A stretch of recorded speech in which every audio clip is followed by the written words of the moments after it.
নমস্কার। মা মা এখনো অঙ্ক বোঝে না। একটা রুটি চাইলে দুটো রুটি নিয়ে আসে। কোথাও যাওয়ার সময় 20 টাকা চাইলে 50 টাকা পকেটে ঢুকিয়ে দেয়। মা ইংরাজি বোঝে না। আই হেট ইউ বললেও ছেলেকে ভালোবেসে বুকে টেনে নেয়। মা মিথ্যাবাদী। না খেয়ে বলে খেয়েছি। পেটে খিদে থাকা সত্ত্বেও নিজে না খেয়ে প্রিয় খাবারটা ছেলের জন্য যত্ন করে তুলে রাখে। মা বোকা। সারা জীবন কলুর বলদের মতো রান্নার আমাদের ভালো মন্দের পেছনে জীবন কাটিয়ে দেয়। মা চোর। বন্ধুদের সাথে পিকনিকে যাব বললে রাতে বাবার পকেট থেকে টাকা চুরি করে আমাকে দিয়ে দেয়। মা নির্লজ্জ। মাকে কতবার বলি আমার জিনিসে যেন হাত না দেয়, তবুও মা নির্লজ্জের মতো আমার এলু মেলু পড়ে থাকা জিনিসগুলো নিজের হাতে গুছিয়ে রাখে। মা বেহায়া। আমি কথা না বললেও জোর করে এসে বেহায়ার মতো গায়ে পড়ে কথা বলে।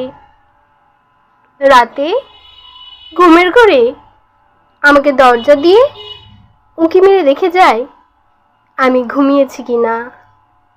মায়ের কোনো কমন সেন্স নেই। আমার প্লেটে খাবার কম দেখলে কেমন যেন করে। খোকা, এত খাবার কম কেন? এই বলে প্লেটটা ভর্তি করে দেয়। মা কেয়ারলেস। নিজের কোমরের ব্যথা, পিঠের ব্যথায় ধুকে ধুকে মারা গেলেও কখনো ওষুধের কথা বলে না। অথচ আমাদের একটা কাশিতে তার দিনটা যেন ওলট পালট হয়ে যায়। মা আনস্মার্ট। সঞ্জীবের মায়ের মতন করে মা দামি দামি শাড়ি পরে না। ভ্যানিটি ব্যাগ ঝুলিয়ে স্মার্টফোন হাতে নিয়ে ধরতেও যায় না। সারাদিন খালি রান্নাঘর আর আমাদের ভালো মন্দের চিন্তায় জীবনটা কাটিয়ে দেয়। মা স্বার্থপর। নিজের সন্তান ও স্বামীর জন্য মা দুনিয়ার সব কিছু ত্যাগ করতে পারে। পৃথিবীর সবচেয়ে খারাপ বোধে হয় মা। তাই বুঝি আমরা সন্তানেরা তাদের এত কষ্ট দিই। তাদের বোঝার চেষ্টা করি না, তবুও তাদের কোনো পরিবর্তন হয় না। তারা একই রকম ভাবে সারা জীবন আমাদের ভালোবেসে যায়। একটু বড় হয়ে গেলেই আমরা তাদের বৃদ্ধাশ্রমে বা জীবন থেকে দূরে রাখি।